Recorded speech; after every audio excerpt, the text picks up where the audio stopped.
Numerous reports indicate that manufacturing has emerged as the favorite target of ransomware groups and hackers. In response, a new report from Industrial Media discusses the evolution of industrial cybersecurity, its current state, and the tactics hackers are using, including phishing schemes, malware, and ransomware attacks. It also details solutions in arming manufacturers with the knowledge and resources needed to win more fights on this highly complex and ultra-competitive battlefield. Download the industrial sector's new battlefield by going to manufacturing.net/cyber.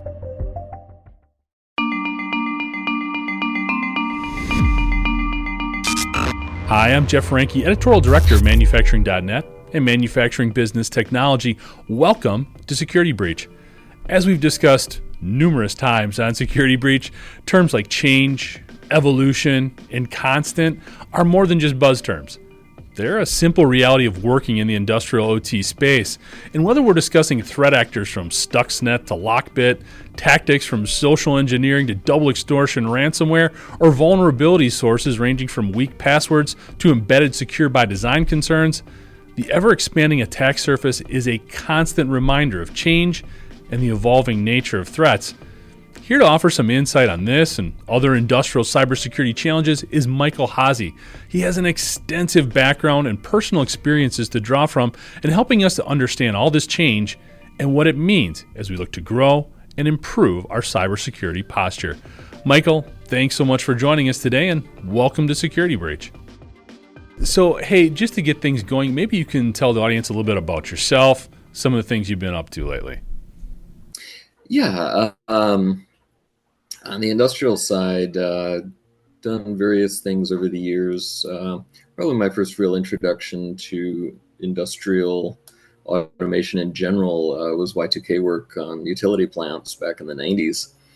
But I worked with a small memory manufacturer. Got to know a bit about wave soldering systems and things like that. That was good, clean fun. So in your experience, you've been doing this OT cybersecurity deal for a little bit here. What have been some of the biggest changes you've seen over the years, maybe from the good guys and the bad guys? We know things are constantly changing or evolving. What are some of the things that sort of stick out in your mind? Yeah, number one is the vendors are finally actually starting to take some action. A lot of the newer systems actually do have things like built-in firewalling. So they're not just exposed to whatever network they're connected to.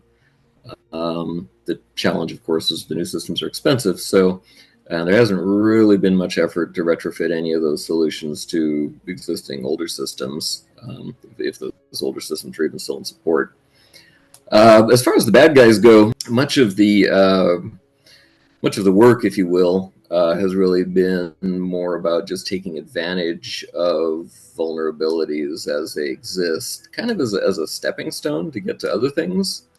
So that one's also, it's been evolving, but fairly slowly, actually, which is good, helpful.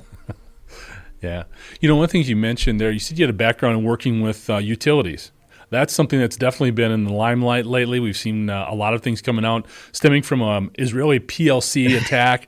It was thought to be focused sort of in that part of the world, but it's affecting a lot of plants, even stuff over here in the U.S., breweries, water treatment facilities, things like that. Do you think this is part of a bigger trend that we're going to see moving forward?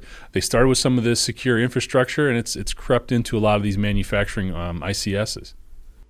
Yeah, it's really tough to predict. So when I was doing the Y2K assessments back in the mid to late 90s, we actually had a product that we used to assess about half the power plants in America and a few other countries, with Philippines, Japan, Germany, places like that. And what we found was that there was basically zero cybersecurity at that time, which isn't too surprising. And there were a lot of systems that were literally directly connected to dial-up modems and whatnot. So as an adjunct, we were working with the power plants directly, but we were also reporting back to EPRI, which is the Electric Power Research Institute, and the NRC, which is Nuclear Regulatory Commission. So we actually created a separate report to file with them, indicating that there were some serious problems out there that, as time went on, we would see exactly what we're seeing now. the catch is that was back in the mid 90s, and they actually did take some steps to address it back then. But we're not truly seeing the effects until now. So we're talking, 30 years later. And yet, with automations, certainly the bad guys have frameworks that they can plug new attacks into very easily. Time frame from a new attack becoming known to reasonably broad spread deployment across the various malware stacks used to be on the order of 30 days. Nowadays, it could be 4 or 5 hours. I mean, it's extremely quick. So the real limiting factor right now in terms of just an insane explosion in this sort of attack is the fact that a lot of the bad guys' automation on the back end is not set up to quickly and easily plug in, IoT style or just OT style vulnerabilities. So, the Israeli attack and, certainly some of the earlier attacks that had been in the news, like when they went after the Iranian centrifuges and whatnot, those attacks are extremely interesting from a cybersecurity standpoint, but you don't tend to see widespread adoption of those tactics yet, but it's coming. So, how have those vulnerabilities sort of evolved, or how have you seen them evolve? We know they've gotten more complicated. We know the bad guys have gotten a lot more complex in terms of their structure and everything else. But what has that evolution been like for you? Has it been we're becoming more aware of things, it's just more complex, more in depth, there's more connections, all of that stuff, or what are some of the bigger areas of evolution that you've seen and experienced? Yeah, there's the old saying, there's nothing new under the sun. In reality, all of the attacks, all of the attacks that we see nowadays, they're actually in the news because they're sufficiently widespread or costing enough money and damage and whatnot, are all things that were seen as possible either in the lab or in overt attacks, through APTs, advanced persistent threats, a decade ago or even more. So from a cybersecurity standpoint, it's really a matter not so much of detecting new attacks right away, although there is an element of that, but really just seeing what gets adopted, what gets picked up and really spreads. The fact of the matter is that the bad guys, there's just as with any industry or any operation, you have different groups of people, and they have more or less levels of capabilities and understanding and key funding. So the route that we typically see is things like advanced persistent threats that are actually nation state funded are generally the leading edge. So they'll come up with some trick, some 0-day vulnerability, and it could be the Russians, it could be North Korea, it could be the NSA, and the fact is they keep this stuff and they kind of keep it in a lockup, if you will. They try not to use them for as long as they can, because once they use it and it gets discovered, then everybody jumps on it. It's Christmas. So we tend to look at that. For instance, the AI deepfakes and such. I have a presentation that I gave back in 2015 to the wealth management community about audio deepfakes at that time. And yet, we're just kind of starting to see it hit the mainstream now, and video, of course, is hot on its heels. So it's not that these attacks aren't known. It's really just a matter of seeing when they actually really gain a foothold. Yeah. So as we become more and more aware of all these different ways that we can get hit, how is manufacturing doing as far as learning from these mistakes? Are we sharing information? Are we getting smarter? Or what have been some of the big takeaways hopefully we're getting from some of these more well-known or prominent attacks? I would draw a very distinct line between learning and action. Manufacturing is no different than any other industry. The fact is, you've got a business, it's operating, you've got a bottom line, you've got your overhead, you're trying to keep your costs down, etc. And the reality is, for most of them, until they get hit, they're not really willing to do anything. And sometimes even after they get hit, they're still not willing to do anything. So it's really great to see that the vendors are finally starting to step up. I mean, that's phenomenal. It gives me hope that in the next 10 to 15 years, we'll see the majority of systems be a lot more secure. Yeah. I think one of the benefits or things that I've seen, and maybe you're seeing things a little bit differently, but over probably the last 3.5 years or so, I think the attitude in the industrial sector towards cybersecurity has evolved greatly in terms of embracing the fact that we need to invest, we need to get more tools in place, we need to understand our attack surface better. What are you seeing there? Are there been certain things that have improved the attitude, sort of getting buy-in from executives and really the whole enterprise, and embracing cybersecurity as something that's as important as a production flow? Yeah, there is definitely a much greater overall awareness, and that's on the learning side. You know, they're seeing things in the news. They're realizing that it could apply to them. You know, I mean, you see a hospital or something get breached, and you realize, hey, wait, those are embedded systems. You know, my CNC machines out here are embedded systems, and ironically, from some manufacturers that have really broad coverage across many industries, you'll find that the same protocols are being reused and the same vulnerabilities are present. So where it gets a bit sticky is that a lot of the systems that are out there, a lot of the actual, manufacturing, shop floors and this and that have systems that are really pretty old. I mean, there's CNC machines out there that have been there since the 1980s, and laser cutters dating back to the early 2000s and whatnot. So, and that's because manufacturing systems are designed to be robust. I mean, they're meant to be maintainable and just keep on trucking. So there's kind of a gap right now between what the vendors are doing and what's actually available in the industry. There's certainly been an effort in terms of technology partners, firewall manufacturers and, larger network players like Cisco and that, to say, hey, we've got a solution for your issues here. But the reality is that, every manufacturer grew organically. And so, when you really look at it, I call it growth by accretion. So, they pick up a new customer, they add some more machines to the line, they increase capacity, etc. So every environment has a real mix of old and new equipment, and generally a real mix of, means and modes of connectivity. Some things are networked, some things are still serial, etc., etc. So there really are no one-size-fits-all solutions. And unfortunately, that's what people are really looking for. They want the silver bullet, and it doesn't exist. What I see having the most effect and really the best ROI is where internal IT. So again, hopefully this is a company that's large enough to have a decent internal tech staff.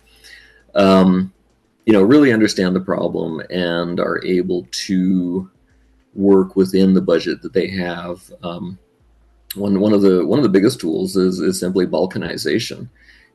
Assume that everything is vulnerable and isolate it as much as possible, and that can be done relatively inexpensively. So there's definitely some traction happening there. Yeah. No, absolutely. And it's interesting. You bring up a lot of those legacy systems, and that's a challenge right there. And we, on the security breach here, we talk a lot about secure by design because we're taking a lot of those legacy systems, we're bringing in new automation controls and connection points, which can be vulnerabilities or soft spots in the defense, yes. But we're not always aware of that because we think if we're buying something from, you name it, Rockwell, Siemens, or Honeywell, or whomever else, we think it's secure just because we're plugging in. What have you seen there, either in terms of advancements or challenges with the whole secure by design premise, and maybe some of the assumptions that both the buyer and the seller are making in that whole dynamic? Yeah, that one's a real can of worms, and I'll tell you why. Yeah. So embedded systems generally fall into one of two categories. Either it's PC-based or it's not. And I'm talking from a cybersecurity standpoint, obviously. If it's not PC based, then you've got a real ceiling on the horsepower that's available.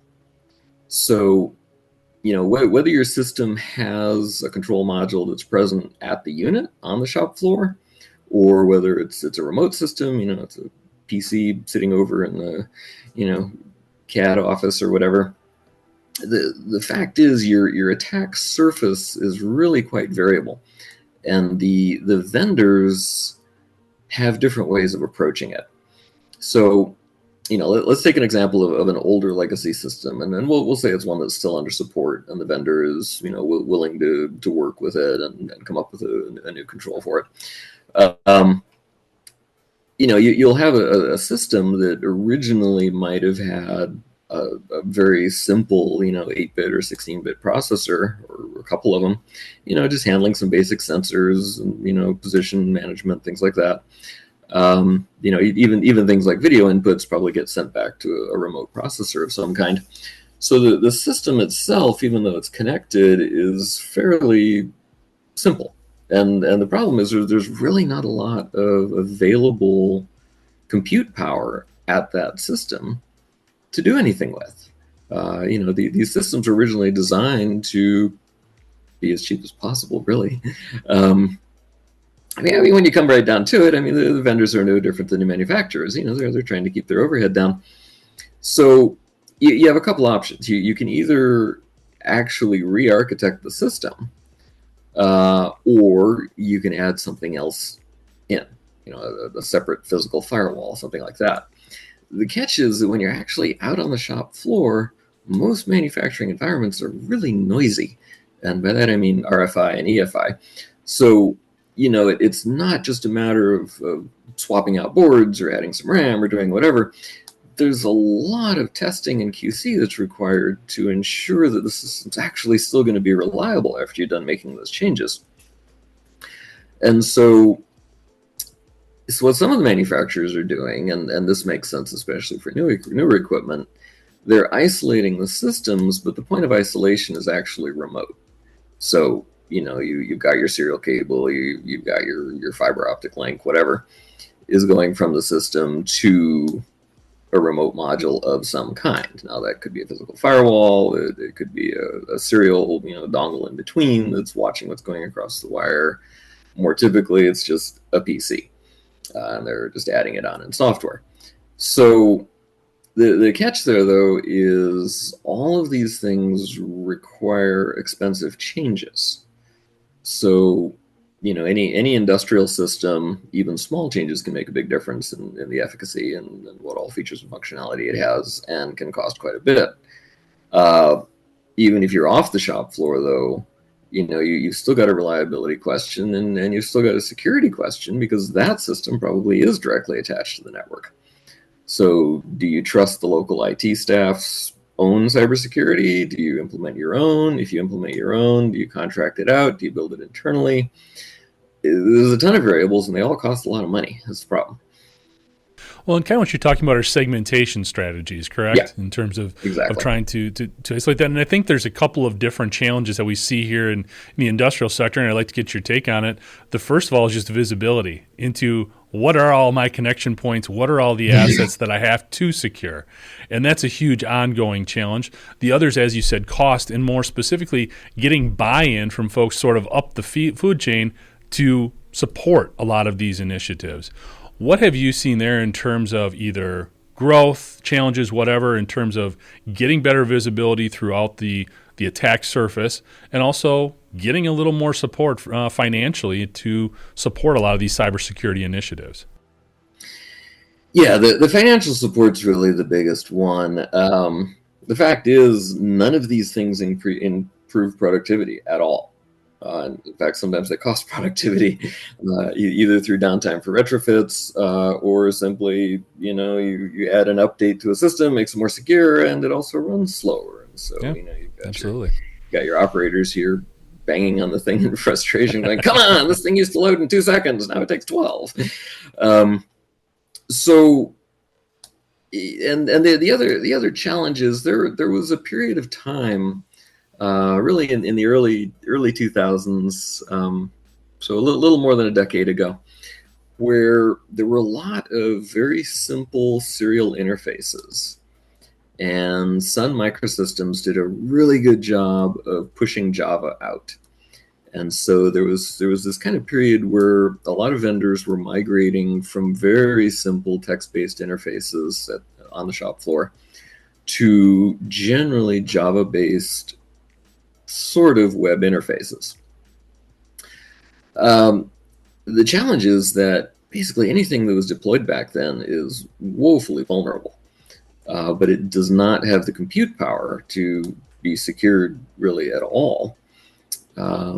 So again, it comes down to the money. It's the question really is, where do you spend the money? Do you spend it securing the systems? Do you spend it at the next step out? Wherever somebody's actually working on CNC files, CAD and whatnot, or do you put it at the perimeter of the network, or optimally, do you put it at every point of intersection throughout? But again, the numbers get big pretty quickly. So. Well, and the task becomes much more daunting. And when things get hard in manufacturing, like you said, and they're not production related, they're not directly related to getting product out the door, they tend to be put on the back burner, which is concerning. Right. I think you get the buy-in, but not the budget. Exactly. And I think that's where a lot of these exercises in improving visibility of your threat landscape, of your attack landscape, and understanding everything that's out there hopefully helps manufacturers and others in the industrial sector to start prioritizing those things and not feel so overwhelmed. Understanding, pick your analogy, you can't drink the ocean, you can't eat the elephant all at once, but setting priorities ideally. And hopefully, as we get more of these connection points, people don't feel overwhelmed, but to simply realize it's an ongoing and ever-evolving process. Well, that's you really touched on two things there.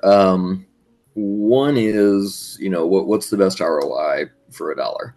And that really varies from environment to environment. It depends on the deployed systems, and it depends on what's been done previously.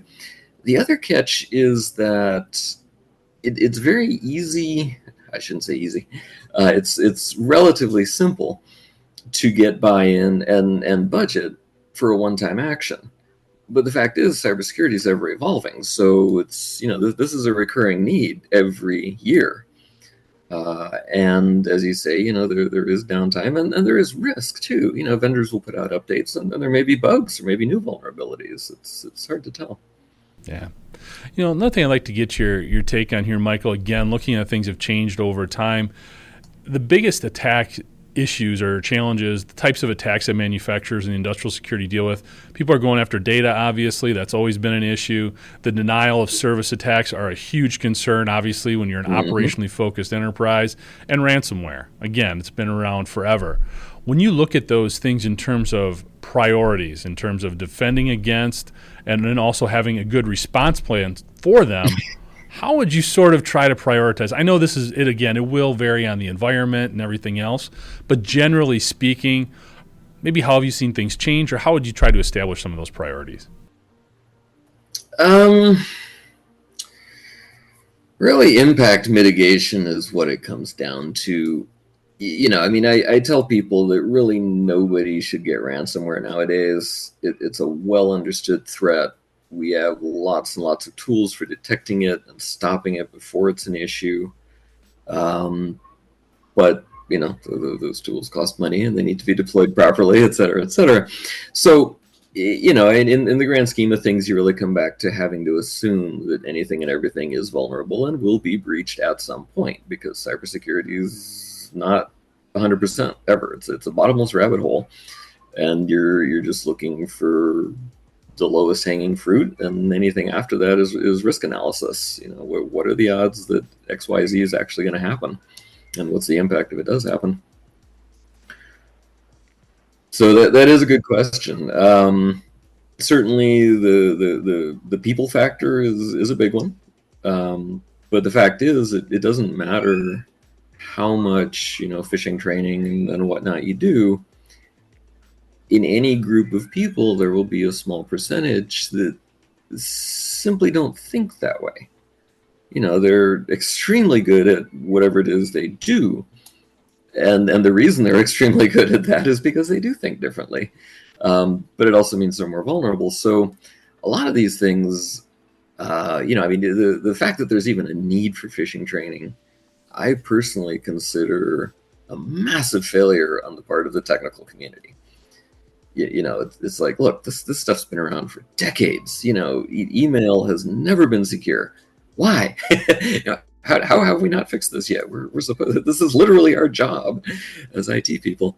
And yet, ultimately, it still comes down to money. The software developers have their priorities, and so do the marketing people and whatnot. And again, security, except in hindsight, doesn't directly add to the bottom line.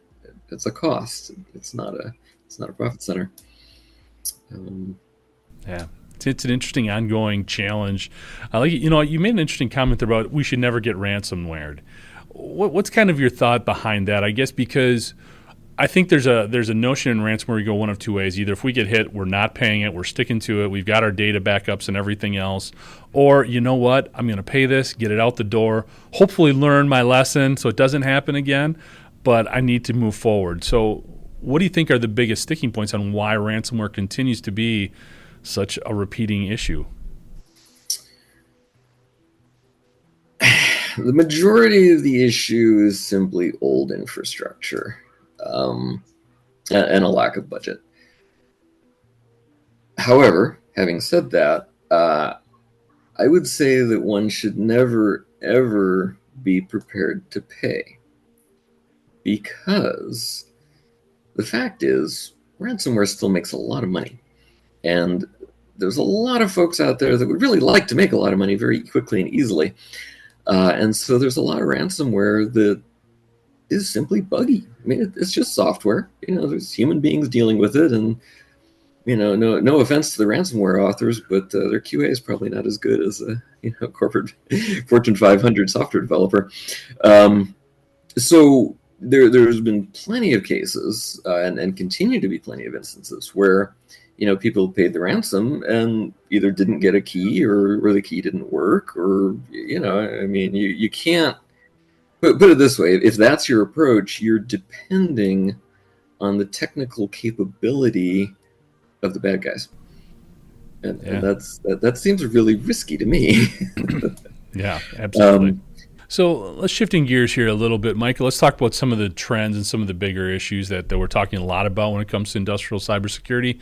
The first of which has got to be artificial intelligence. There's a lot of buzz around the best ways to use it. We know how the bad guys are using it in terms of adjusting some of that ransomware code that you were just talking about, social engineering schemes, phishing emails, all of that kind of stuff. What are you seeing more from the good guy side of things? How can we be using AI maybe better or be smarter with it? Yeah. The number one implementation of AI, which has honestly made a huge difference in cybersecurity, in fact, I was just quoted in an article on it, has simply been deploying it in the SOC. So SOC is Security Operations Center. You really can't build a SOC for less than $1 million. There's a lot of we'll say Fortune 10,000 companies that say, oh, we've got a SIEM and we've got a SOC and we've got this and we've got that. But the fact of the matter is, unless you've spent a fair amount of money and gotten some real experts in to design and implement the SOC, you're not going to do a great job of catching things and responding to them in a timely manner.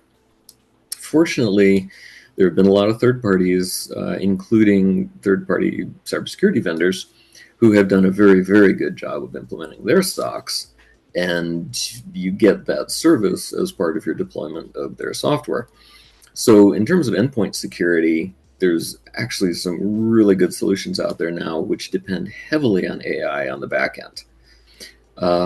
So one which I'll mention here because it works very well. It has the AI on the back end and is almost always one of the layers that my companies deploy. Is Sentinel-1. So the Sentinel-1 has an interesting history, and actually this is true for most of them. Whether it's CrowdStrike or Huntress or whoever, a lot of these companies have implemented AI on the back end. But the fact is, a lot of them are really geared at Fortune 500, and so their licensing is similar. You need hundreds or thousands of seats before they'll even talk to you. And that's where a third-party provider really comes in, because if you pool all of a third-party provider's clients, then you reach that licensing threshold and you can actually deploy that stuff. But the reason that's important is the AI that they've deployed is really augmenting existing systems. It's not a replacement at all. So the net effect is you can have an endpoint, could be a traveling salesman's laptop, who knows? Something gets into it in their hotel Wi-Fi. SentinelOne's AI will detect and stop whatever this unknown activity is, typically within 30 seconds. I mean, it is mind-blowingly fast.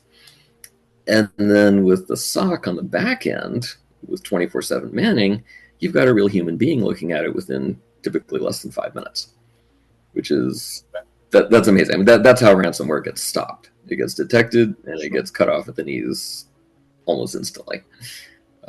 But if you don't have that capability, time is not your friend. No, and that's really the problem. And not all systems can even support that level of protection because they just don't have the onboard horsepower to handle it. So again, that comes back to the segmentation. You try to have some other system, one layer out that does have that capability. So. Yeah. I mean, at the end of the day, we're just trying to make the hacker's job as hard as possible so that they go someplace else, ideally, and hopefully it's far away. Yeah, here's the thing, though. The going someplace else, I mean, physical security, you got your fancy locks, you've got your Fort Knox approach. Technically Fort Knox could be breached. It's just not worth the effort. The challenge with cybersecurity, and so this is really where we kind of see the cutover between the well-funded, nation states coming up with things versus the widespread adoption. The fact is, the vast majority of cybersecurity attacks are fully automated. They do not care if you're Fortune 500 or if you're literally a two-person mom and pop, 3D printing startup or something. They're going to hit you the same way, just as hard, and they're going to ransom all your stuff the same way, just as hard. And you're equally vulnerable. And that's a real problem because Fortune 500 has the budget and they can pay for things like SentinelOne. Whereas, the mom and pop shops simply don't have a budget. Yeah. Well, and what we're seeing now with a lot more supply chain focused hacks, those mom and pops become much more prominent. And that's why the ransomware attackers are so fixated on them at this point, because they're in a corner when it comes to paying. Makes their decision, unfortunately, very easy in terms of just paying the ransomware so they can get back online. And then we get into dwelling attacks and a bunch of other challenges that we still have to figure out. Yeah, absolutely. There's a ton of AI activity happening. So there's an area where we're seeing the groundwork laid for attacks that haven't happened yet. So there's the biggest one is the mass adoption of AI by everybody. It doesn't matter whether you're a CEO or whether you're the mail guy. You're probably playing around with AI to some extent or the other. Where it's becoming challenging is AI is making it a lot easier to build workflows. So you've got data here and you want it over there, and it would cost, $100,000 to bring somebody in to write a conduit for you. But hey, here's this AI tool that I can just plug it in and it'll do it for me. And it's amazing. Never mind how accurate it may or may not be. People are doing this. So the bad guys are paying attention to that. So there's workflow automation attacks that are already happening. They're targeted attacks. They're not automated yet, and that's what I personally am watching most closely. I'm seeing attacks that are really aimed at Fortune 500, but the concepts behind them, the way they're being handled, could apply to any company. And so it's really just a matter of the bad guys updating their automation frameworks for this to become widespread fairly quickly. So it's kind of like the supply chain attack that we all know and don't love. Your vendor, your customer, whoever gets breached, and then the trust relationships that you have in place with them allow that breach to spread into your systems. That's also possible with workflow automation, both within the company and across corporate borders as well. That's coming very soon. Michael, this has been great. We've covered a lot of ground, talked about a lot of different stuff. You've got a ton of experience, again, in industrial cybersecurity. So a lot of things we've talked about have been challenges, and we're still figuring out solutions. There's been progress, but there's still a lot of stuff out there that can keep us up at night. So my question to you is, what helps you sleep at night? When you lay down, what gives you some reassurance that we are making progress, we are doing things well, and there is some positivity out there in the industrial cybersecurity world? I would say number one is the fact that the bad guys are evolving.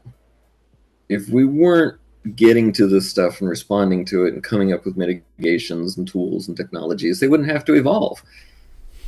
Yeah, okay. So, it's an arms race, but as long as we can stay one step ahead of them, I'm much happier. Absolutely. Anything else you'd like to share before we say goodbye here? The fact is, there's going to be, I believe, a pretty fundamental change in AI-based attacks soon. There's a couple things that are happening that we can see kind of a trend in this direction. So I mentioned the workflow attacks and supply chain attacks. The bad guys are working on AI-driven systems that are very, very good at linking previously disconnected or unrelated attacks. So the complexity and intensity of the attacks can be made an order of magnitude greater simply by adding AI. To catch up on past episodes, you can go to manufacturing.net, IEN.com, or mbtmag.com. You can also check Security Breach out wherever you get your podcasts, including Apple, Amazon, and Overcast. And if you have a cybersecurity story or topic that you'd like to have us explore on Security Breach, you can reach me at jeff@IEN.com. For Michael Haase, I'm Jeff Ranke, and this is Security Breach.